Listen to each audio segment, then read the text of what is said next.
বুয়েটে পড়াশোনা করে একজন মুরগি ব্যবসা কেন করবে? আমি দেখলাম যে বাংলাদেশের ফুড সেক্টরটা সবচেয়ে করাপ্টেড একটা সেক্টর।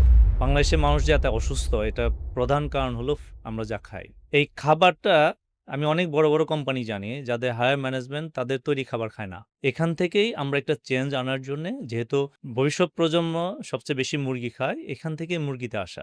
এবং আপনি যদি চিন্তা করেন যে মানুষের কিডনি ফেইলিউর হয় বা আদার রোগগুলো হয়, ক্যান্সারগুলো হচ্ছে, ইভেন ডাক্তাররা যে প্রেসক্রিপশনগুলো দেয়, সেখানে অনেক ক্যান্সার সার্ভাইভালকে বলা হয়েছে বাংলাদেশের মুরগি না খাওয়ার জন্য। ওখান থেকেই আমি আসলে ডিটারমাইন হইলাম যে আমাকে আসলে এই সেক্টরে একটা কন্ট্রিবিউশন বা কন্ট্রিবিউট করতে হবে। ওখান থেকে আসলে মুরগিতে আসা। এবং এটা একটা বড় সেক্টর যেখানে আপনি অনেক কিছু করতে পারবেন।